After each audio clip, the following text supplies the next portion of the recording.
Hello दोस्तों, आप सभी का स्वागत है हमारे यूट्यूब चैनल मैथ्स एकेडमी पर। और आज हम नए चैप्टर के साथ आप सभी के बीच आ चुके हैं। और आज हम जो चैप्टर करने वाले हैं वो होगा क्वाड्रेटिक इक्वेशन। और आज हम जो कुछ पढ़ेंगे वो मैंने आपको एक बार पहले पॉलिनोमियल चैप्टर में बता दिया है। ठीक है, हल्का सा एक इंट्रोडक्शन दूंगा, क्वाड्रेटिक क्या होता है, क्वाड्रेटिक के बारे में छोटा मोटा सा इंट्रोडक्शन होगा। उसके बाद और कुछ सॉल्यूशंस के बारे में बात करेंगे और सॉल्यूशन निकालेंगे हम क्वाड्रेटिक इक्वेशन का। काफ़ी अच्छा चैप्टर है और इजी चैप्टर है और स्कोरिंग चैप्टर है। ठीक है, तो आप इसको अच्छे से सारा लेक्चर देखिएगा और समझिएगा और क्वेश्चन ज़रूर लगाइएगा और वीडियो को अच्छे से देखिएगा, आपको अच्छे से पूरे 100% अच्छे समझ में आएगा। ठीक है, तो चलती है, शुरुआत करते हैं हम अपने इस लेक्चर को, क्वाड्रेटिक इक्वेशन फर्स्ट लेक्चर। चलिए देखते हैं।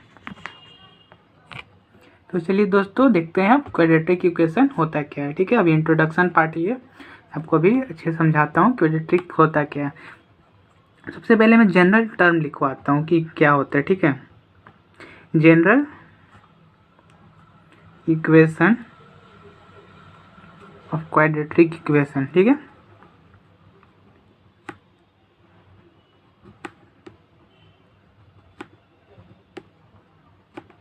क्या होता है वो देखते हैं हम। ठीक है, तो मैंने आपको पिछले क्लास में पॉलिनोमियल्स का जो लेक्चर हुआ था उसमें मैंने आपको अच्छे से समझाया था, लेकिन फिर से मैं एक बार लिख रहा हूँ और कुछ और समझाता हूँ डिटेल में। ठीक है, तो ये था हमारा general term, general equation ax² plus bx plus c। ठीक है, ये हमारा जनरल टर्म है। और मैंने आपको बताया था कि क्वाड्रेटिक या क्यूबिक या लीनियर होने के लिए कंडीशन होता है कि जो हमारे डिग्री ऑफ पॉलिनोमियल होता है वो होता है वो जितना होगा वही हमारा क्वाड्रेटिक होगा। जैसे कि इसमें डिग्री ऑफ पॉलिनोमियल जो है 2 है, तो 2 मतलब क्वाड्रेटिक होगा, 3 होगा तो क्यूबिक होगा। मैंने आपको बताया था डिग्री ऑफ पॉलिनोमियल क्या होता है, एक बार मैं आपको रिकैप करवा देता हूँ।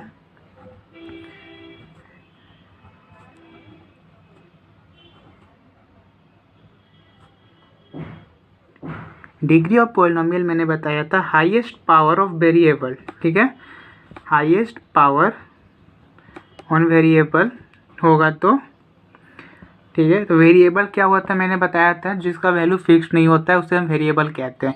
तो यहाँ पर वेरिएबल x है, तो x का हाईएस्ट पावर क्या है 2 है, तो इसलिए हम इसको क्वाड्रेटिक इक्वेशन कहते हैं।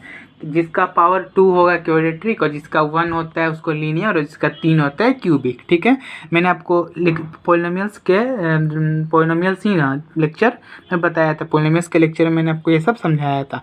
इसमें कुछ खास अभी करने लायक है नहीं, कुछ और इंट्रोडक्शन कुछ देने लायक बात है नहीं। यही इंपॉर्टेंट चीज़ है कि क्वाड्रेटिक होता क्या है, क्वाड्रेटिक आप पता कीजिए कैसे कीजिएगा, क्वाड्रेटिक हो क्या होता है।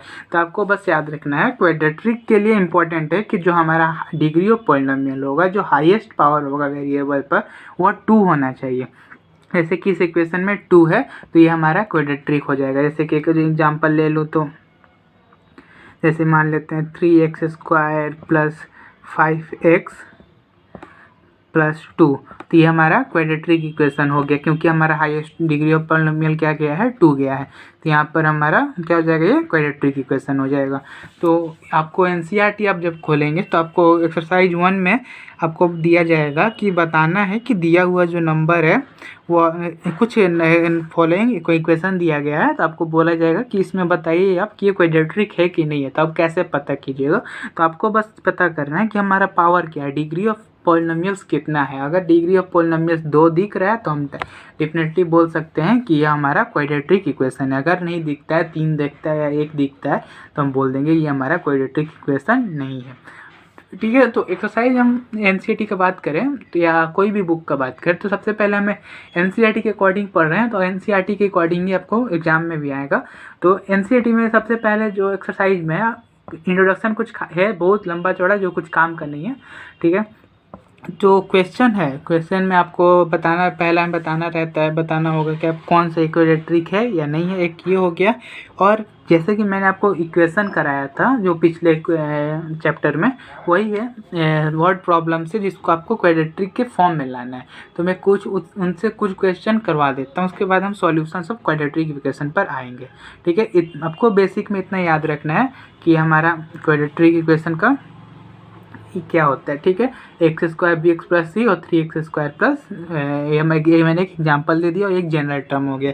और उसमें कुछ छोटा मोटा टर्म है, जैसे कि सम ऑफ रूट्स जो मैंने बताया, तो एक बार यहाँ पर आपको फिर से बता देता हूँ। ठीक,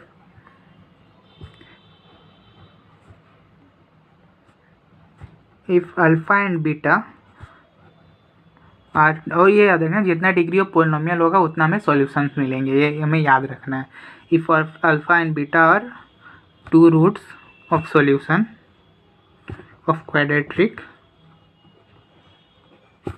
equations, then sum of zeros, मतलब कि अल्फा और बीटा वो होता है माइनस बी बाई ए, और प्रोडक्ट क्या होता है हमारा alpha beta is equal to c by a. ठीक है, वही क्यूबिक में आ जाएगा, तो alpha plus beta plus gamma हो जाएगा माइनस बी बाई ए, और उसका दो प्रोडक्ट एक टाइम पे रहते हैं तो उसमें हो जाए। तो वो मैंने आपको बता दिया और लेक्चर आप देख लेंगे। ठीक है, मैंने ये भी बता दिया था, बट मैं यहाँ पर आपको क्वाड्रेटिक पढ़ा रहा हूँ, तो इसलिए मैंने आपको बस एक हल्का सा रिमाइंड करा दिया। ठीक है, आई होप आपको इतना समझ में आ गया होगा क्वाड्रेटिक क्या होता है। जिसका डिग्री ऑफ पॉलिनोमियल 2 होता है उसको हम क्वाड्रेटिक इक्वेशन बोलते हैं, और इसका जनरल इक्वेशन होता है x square plus b x plus c होता है। ठीक है, और अगर दो जीरो उससे में दो सॉल्यूशन हमेशा मिलेगा क्वाड्रेटिक इक्वेशन से। ठीक है, चलिए देखते हैं एक दो क्वेश्चन। यह एनसीईआरटी का क्वेश्चन है, क्वेश्चन नंबर 1।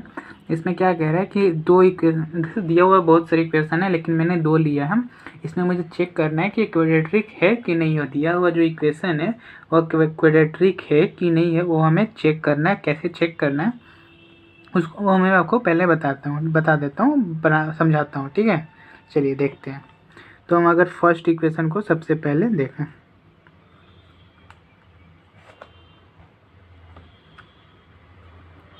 तो हमारे फर्स्ट इक्वेशन में क्या है, x plus 1 is equal to x 2 into x minus 3। Okay,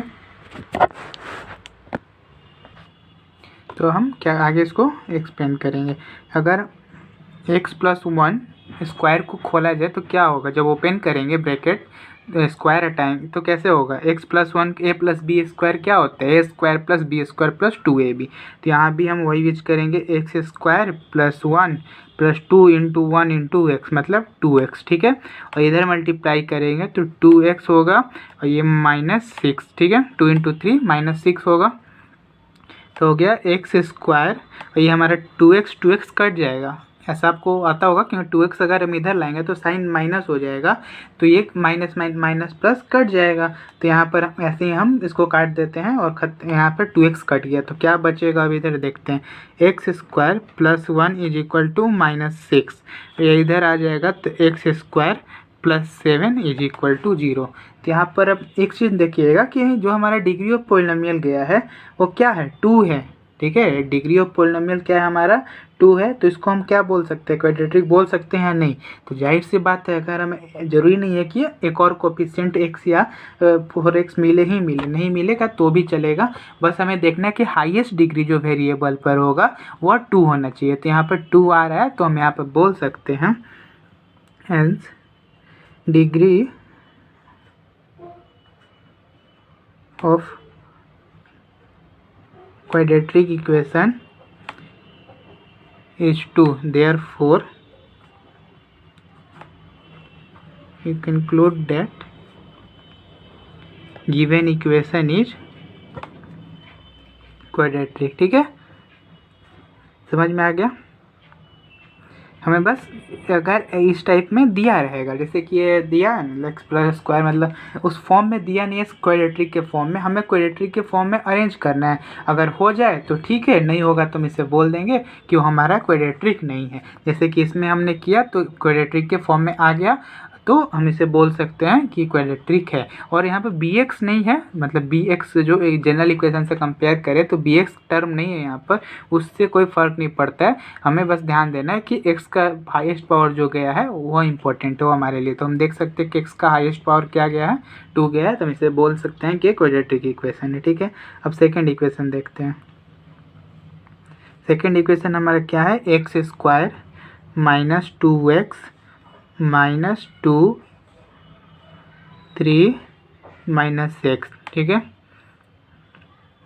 तो एक्स स्क्वायर ऐसे ही रहेगा, ये माइनस 2x भी रहेगा, ये फिर हमारा होगा -6, ये माइनस माइनस प्लस 2x। ठीक है, तो एक्स स्क्वायर, ये प्लस इधर जाएगा तो माइनस होगा, -4x, ये माइनस है तो प्लस हो जाएगा, +6 इज इक्वल टू 0। एक ये हमें क्या मिल गया, x square minus 4x plus 6 is equal to 0। यहाँ पर हमें एक स्क्वायर का भी टर्म मिल रहा है और बी एक्स स्क्वायर का भी, बी एक्स का भी टर्म मिल रहा है। तो हम यहाँ पर बोल सकते हैं सेम वही लैंग्वेज, वही जो हमने पहले बोला, हैंस मैं बार बार नहीं लिखूँगा, आप लिख लीजिएगा, अभी लिख देता हूँ बस। ठीक है, आप सॉल्व करेंगे तो इतना आपको लिखना पड़ेगा। Degree of quadratic equation is 2, therefore we conclude that given equation is quadratic। ठीक है,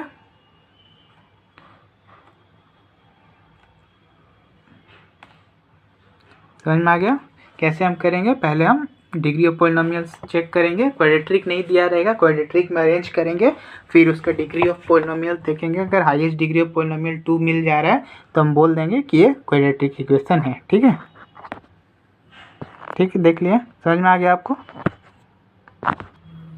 एक क्वेश्चन और मैंने लिया आपको समझाने के लिए। ठीक है, इसको अब देखते हैं। इसमें भी यही करना है, दिया हुआ है, हमें इसको सिंपलर फॉर्म में तोड़ना है। तो यहाँ पर x - 2 x + 1 x - 1 x + 3 है। तो पहले मैं यहीं से डायरेक्ट बनाना शुरू करता हूँ। तो x को मल्टीप्लाई करेंगे हम तो क्या होगा, एक्स स्क्वायर, ये हमारा क्या होगा -2x। ठीक है, फिर x को मल्टीप्लाई करेंगे तो क्या होगा +1, फिर -2 से मल्टीप्लाई करेंगे तो क्या होगा -2। ठीक है, सेम काम यहीं पे करेंगे, x को x से मल्टीप्लाई करेंगे एक्स स्क्वायर, फिर x को 3 से करेंगे +3x, फिर -1 को x से करेंगे तो -x, और ये -1 को करेंगे तो -3। ठीक है, मिल गया हमें।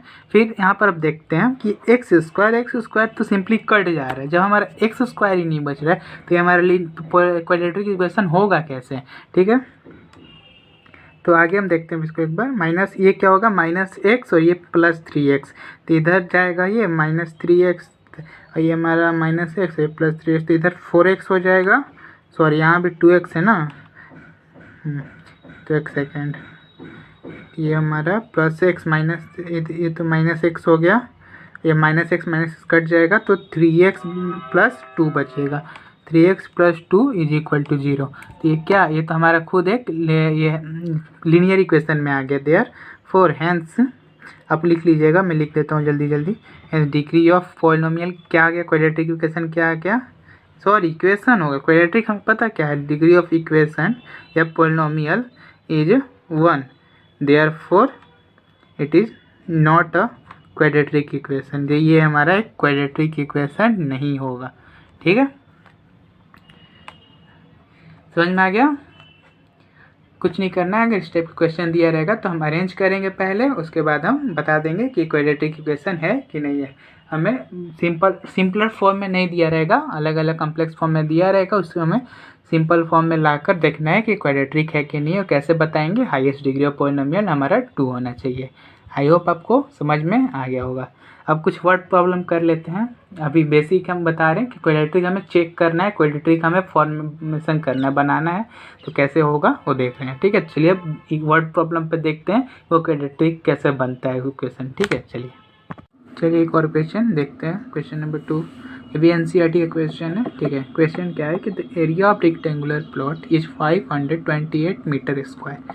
ठीक है, एक प्लॉट है जिसका एरिया दिया हुआ है 528 528 मीटर स्क्वायर, ठीक है। The length of the plot in metre is 1 more than twice its breadth, ठीक है। You need to find length and breadth of plot, ठीक है। लेंथ और ब्रेथ हमें निकालना है, ऐसे निकालना नहीं है, मतलब बता रहे कि हमें ज़रूरत है निकालने का। तो इस सिचुएशन को क्वाड्रेटिक इक्वेशन के फॉर्म में शो करना है हमें बस। सॉल्यूशन हम आगे पढ़ेंगे आगे के लेक्चर्स में, तो समझ में आएगा, ठीक है। तो इसमें क्या है कि the area of rectangular plot is 528 metre square दिया हुआ है, ठीक है। सबसे पहले जो जो लिखा हुआ दिया हुआ है वो हम लिख देते हैं, ठीक है।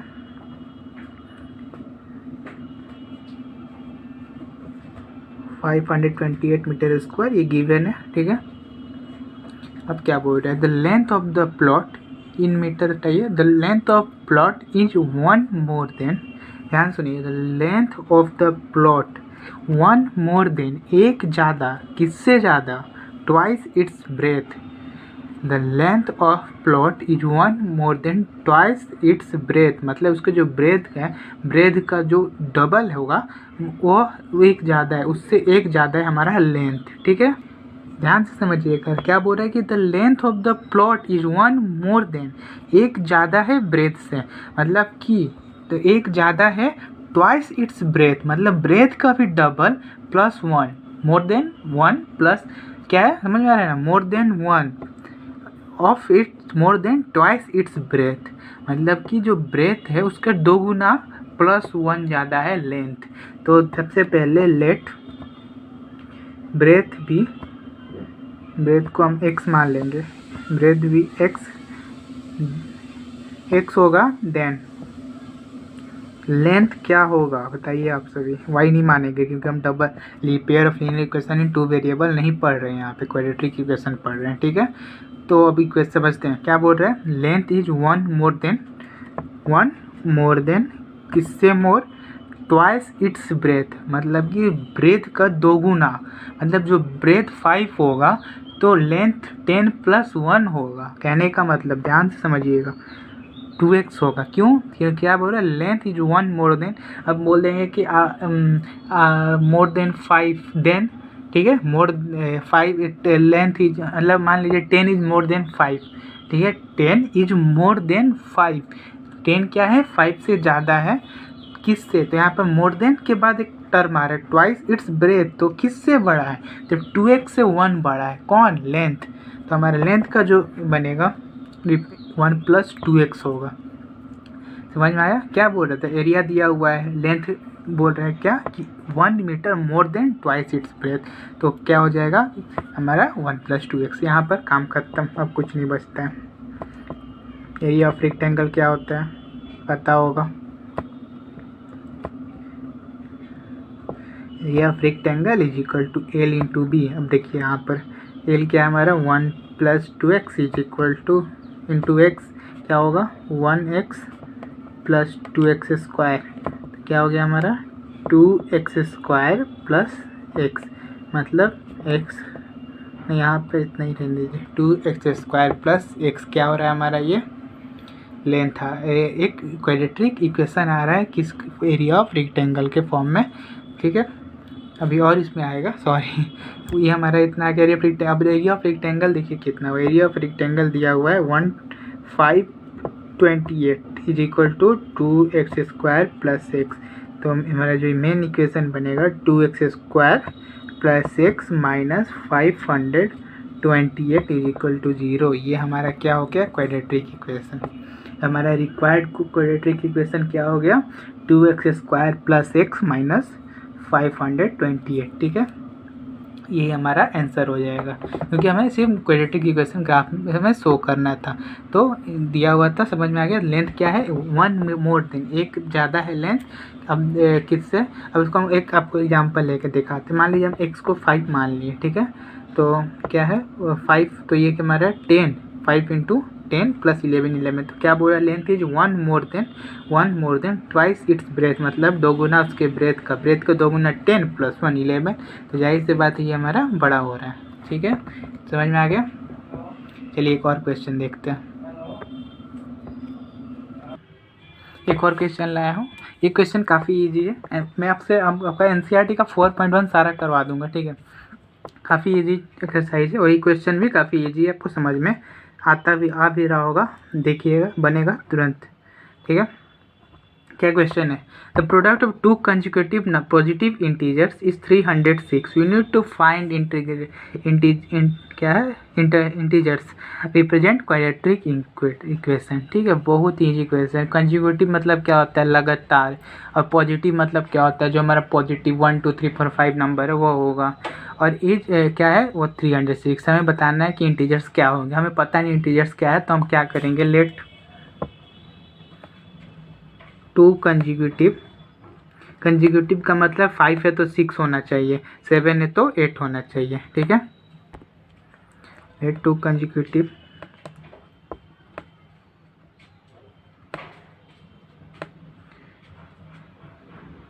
Integers be x and x plus 1। ठीक है, दो कंजिक्यूटिव इंटीजर्स क्या होगा? एक x होगा तो दूसरा x प्लस 1 होगा, जाहिर सी बात है, क्योंकि let two consecutive integers be x and x plus 1। ठीक है, ये हो गया हमारा इंटीजर्स का। नाउ समझ में आ रहा है एक्स और एक्स प्लस 1 मैंने क्यों लिया? क्योंकि कंजिक्यूटिव मतलब लगातार होता है। अगर मैं बोल दूँ 7 और 8 क्या कंजिक्यूटिव नंबर है तो हाँ, तो क्या मैं बोल दूंगा कि 5 और 7 इंटू कंजिक्यूटिव है? नहीं, तो एक ज़्यादा होना चाहिए। कंजिक्यूटिव का मतलब लगातार होता है, 1 2 3 4 5 ये कंजिक्यूटिव नंबर है। इसलिए अगर हम एक एक्स को कंजिक्यूटिव मानते हैं तो दूसरा कंजिक्यूटिव एक्स प्लस 1 ही होगा, तीसरा एक्स प्लस 2 ही होगा। ठीक है ना, अकॉर्डिंग टू अब क्वेश्चन क्या है हमारा? प्रोडक्ट उन दोनों का दिया हुआ है, मतलब कि x into x plus 1 is equal to 306। क्या होगा? एक्स स्क्वायर फिर plus x is equal to 306, मतलब x square plus x minus 306 is equal to 0। ये हमारा रिक्वायर्ड इक्वेशन हो गया। बहुत ईजी क्वेश्चन है, आपको समझ में आ गया होगा। ठीक है, अच्छा लगा आपको क्वेश्चन? अब एक और क्वेश्चन जल्दी से देखते हैं। ठीक है, तो एक और क्वेश्चन देखते हैं, ये भी क्वेश्चन एनसीईआरटी का है। ठीक है, इस क्वेश्चन में क्या है कि क्वेश्चन में Rohan's mother is 26 year older than him. ठीक है, एक रोहन नाम का लड़का है जिसकी मम्मी उससे 26 साल और बड़ी है। ठीक है, Rohan's mother is 26 years older than him. Rohan's की मम्मी 26 साल उससे बड़ी है रोहन से। The product of their age 3 years from now, मतलब अभी से 3 साल के बाद का उन दोनों का एज का जो प्रोडक्ट हो रहा है वो 360 हो रहा है। तो इसका क्वाड्रेटिक इक्वेशन रिप्रेजेंट कर रहे हैं। बहुत ही बेहद ही इजी क्वेश्चन कह सकते हैं इसको हम। ठीक है, तो देखते हैं सॉल्यूशन 4। रोहन क्या है? रोहन की मम्मी क्या है? 26 साल बड़ी है रोहन से। हमको रोहन का एज पता नहीं है, तो क्या लिखेंगे? Let Rohan age be x. ठीक है, हम रोहन का एज एक्स मान लेंगे। Then Rohan mother's age. ठीक है, रोहन की मदर का एज क्या हो जाएगा? X plus 26। ठीक है, क्या बोल रहा है? Rohan's mother is 26 year older than him, मतलब रोहन्स का जो एज है उससे वो 26 ईयर बड़ी है। तो जाहिर सी बात है एक्स प्लस 26 हो जाएगा, अगर एक्स हमने रोहन का एज को माना। ठीक है, नाउ आफ्टर 3 ईयर्स, अब 3 साल के बाद रोहन का एज क्या हो जाएगा? मान लीजिए आपका एज 10 साल है, तो कल अगले पिछले साल नेक्स्ट ईयर क्या हो जाएगा? 11 होगा, उसके नेक्स्ट ईयर 12 होगा। तो जाहिर सी बात है जितना साल बढ़ेगा उतना एज बढ़ेगा। 3 साल बाद की बात हो रही है, तो रोहन का एज में 3 साल ऐड हो जाएगा, मतलब रोहन का एज अब तो एक्स प्लस 3 हो जाएगा। तो 3 ईयर्स रोहन एज क्या हो जाएगा? X plus 3। और रोहन की मम्मी का एज क्या हो जाएगा? अगर अभी एक एक्स प्लस 26 है तो 3 साल बाद क्या हो जाएगा? X plus 26 plus 3 years. ठीक है, तो मतलब क्या बोल लेंगे? X plus 29 years. और ये सिचुएशन 3 साल के बाद का ही है, मल्टी प्रोडक्ट वाला। नाउ अकॉर्डिंग टू क्वेश्चन क्या कह रहा है question? X plus 3 into x plus 29 is equal to 360। ठीक है, तो क्या होगा? एक्स से मल्टीप्लाई करेंगे क्या होगा हमारा? एक्स स्क्वायर, फिर एक्स को मल्टीप्लाई करेंगे क्या होगा? 29x, फिर 3 से मल्टीप्लाई करेंगे 3x, फिर 29 को 3 से मल्टीप्लाई करेंगे तो हो जाएगा आपका 29 87, ठीक है। 29 to 3 87 होगा, इज इक्वल टू 360, ठीक है। फिर इधर आएगा एक्स स्क्वायर प्लस 29 प्लस 38 क्या हो जाएगा 32x plus 87 minus 360 is equal to 0। क्या हो गया x square plus 32x plus 360 में माइनस करेंगे हम 87 तो हमारा हो जाएगा 60, इधर क्या हो जाएगा फिर 27, 60 प्लस 27 इधर हो गया हमारा 3, तो हो जाएगा आपको 23 200 माइनस 273, ठीक है। आई होप यही आएगा, हाँ 7 करेंगे तो हाँ यही आएगा, इज इक्वल टू 0। ये हमारा रिक्वायर्ड इक्वेशन हो गया, ठीक है। तो हमें आ गया x square plus 32x minus 273 is our required equation, ठीक है। एक और क्वेश्चन देखते हैं, आपको समझ में आ गया है कि एक्स माना हमने रोहन की मदर जो है 26 साल बड़ी है उनसे, the product of their age, तो इसका एज क्या होगा, एज उसका प्रोडक्ट का एज आज से 3 साल बाद क्या है। तो जाहिर सी बात है 3 साल बाद दोनों का एज 3 साल बढ़ जाएगा, तो हमने वही किया, फिर मल्टीप्लाई कर दिया, हमें क्वाड्रेटिक इक्वेशन मिल गया, ठीक है। अब एक और क्वेश्चन देखते हैं एनसीईआरटी का ही। एक और क्वेश्चन आप सभी के बीच, ये भी क्वेश्चन एनसीईआरटी का अच्छा क्वेश्चन है ये, ठीक है। इस क्वेश्चन में क्या है कि the train travels a distance of 480 kilometre, ठीक है। एक ट्रेन है जो 480 किलोमीटर का दूरी तय कर रहा है एट यूनिफॉर्म स्पीड, मतलब एक फिक्स स्पीड से वो ट्रेवल कर रहा है, ठीक है। If the speed had been 8 kilometre less, ठीक है, अगर स्पीड को 8 किलोमीटर घटा दिया जा रहा है, then it would be taken 3 hours more to cover the same distance. अगर 3 घंटा टाइम घटा दिया जा रहा है तो उसी डिस्टेंस को कवर करने में 3 घंटा ज़्यादा टाइम लग रहा है, अगर 8 किलोमीटर का speed 8 kilometre per our speed घटा दिया जा रहा है। तो फिर अब इसको हमको सॉल्व करना है और शो करना है, क्वाड्रेटिक इक्वेशन रिप्रेजेंट करना है। तो वही क्या क्वेश्चन में क्या है कि एक train travels at distance of uniform speed है, यूनिफॉर्म स्पीड हमको नहीं पता है, तो यहाँ पर हम लिखेंगे let uniform speed of train be x, ठीक है। ट्रेन का जो स्पीड हो गया वो x हो गया। अब क्या होता है, अब आपको टाइम के यहाँ पे टाइम के रिस्पेक्ट में दिया क्या है 3 आवर्स मोर, ज़्यादा लग रहा है 3 आवर, कब, जब स्पीड घटा दिया जा रहा है। तो अब हम इस पर टाइम पे बात करेंगे नाउ। अब हम आपको एक क्वेश्चन पूछते हैं, हमारा डिस्टेंस क्या होता है, डिस्टेंस का फार्मूला क्या होता है, पता होगा डिस्टेंस क्या होता है स्पीड इंटू टाइम, ठीक है।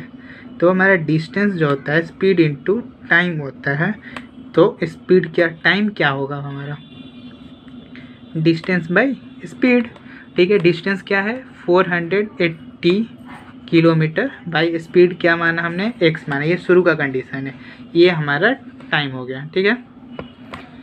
ये हमारा फर्स्ट इक्वेशन हो गया। नाउ इफ अगर स्पीड घटा दिया जाए तो क्या होगा, इस speed had been 8 kilometre per hour less, ठीक है। 8 किलोमीटर प्रति घंटा अगर स्पीड कम कर दिया जाए तो क्या होगा।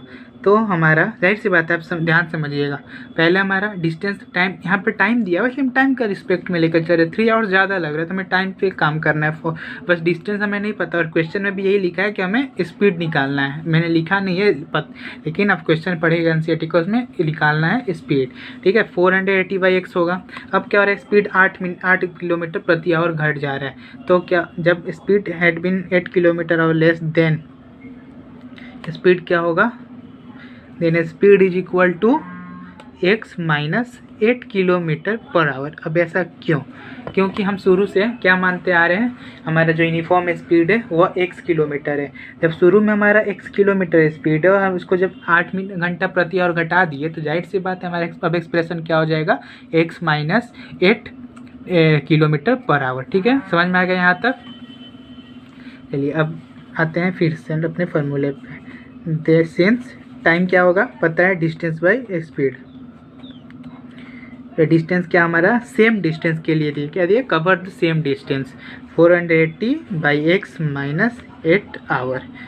ठीक है, अब हमारा काम खत्म, यहीं तक हमारा मेन इंपॉर्टेंट काम था। अब क्या बोल रहा है, लेस स्पीड घटा दिया जा रहा है तो टाइम भी बढ़ जा रहा है, तो हम क्या करेंगे यहाँ पे, अकॉर्डिंग टू क्वेश्चन क्या होगा 400, टाइम देखिए इसमें ज़्यादा लग रहा है और इसमें कम लग रहा है, तो माइनस इससे करेंगे क्योंकि जिसका बड़ा होता है वो माइनस करते हैं, इसलिए हम इसको पहले लेंगे। 480 by x minus 8 divided by 480 by x, ठीक है, is equal to 360, sorry 3 hours, सिर्फ 3, ठीक है। तो अब देखिए यहाँ पे 480 हम कॉमन लेंगे, 480 कॉमन ले ली तो क्या बचा 1 by x minus 8 minus 1 by x is equal to 3, ठीक है। अब 48 को 3 से डिवाइड करेंगे तो हमारा होगा ये 15 45 45 45 16 160 बार में, तो ये हमारा क्या 160, तो ये हो गया 1 by x minus 8 minus 1 by x is equal to 1/160, ठीक है। तो हम इस इक्वेशन को सॉल्व करेंगे तो देखते हैं क्या मिलता है।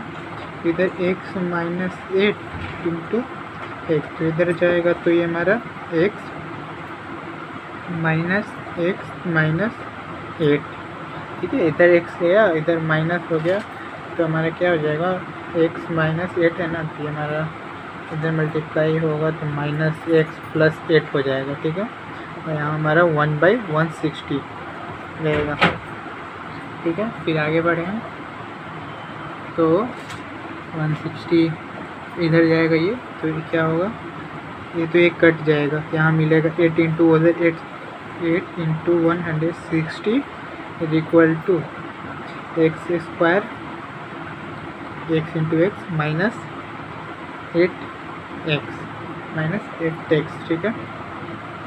यहाँ से हमें क्या मिलेगा x square minus 8x minus 160 into 8 क्या होगा 1600 डिवाइडेड बाई 2, ठीक है, 1600 divided by 2 minus 1600 minus by 2 हमारा 1280 होगा, ठीक है।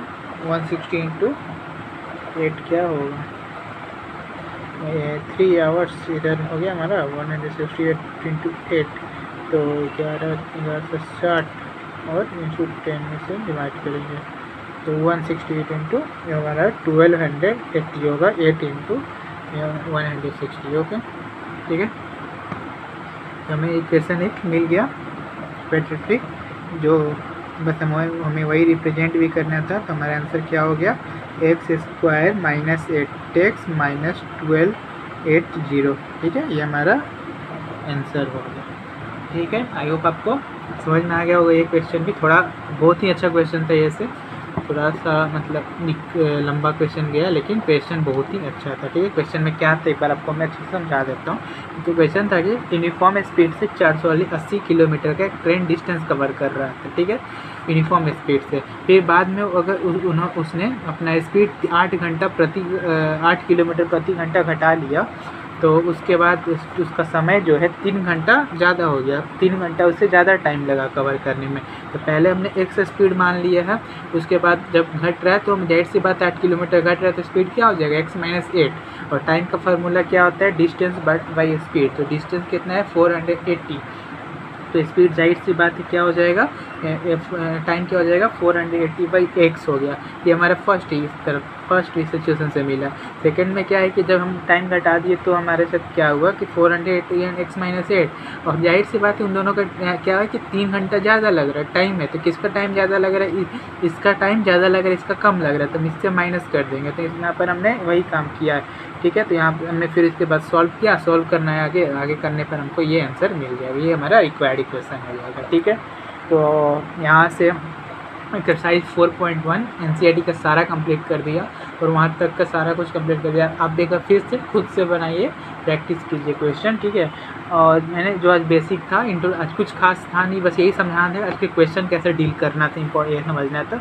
ये दिया रहेगा क्वाड्रेटिक इक्वेशन, तो हमें कैसा पता करना है कि क्वाड्रेटिक है कि नहीं है, वो हमारे लिए इंपॉर्टेंट था। उसका नेक्स्ट एक जो लेक्चर आएगा उसमें हम सॉल्यूशंस पढ़ेंगे, वो भी ये काफ़ी इजी लेक्चर रहेगा, हल्का सा।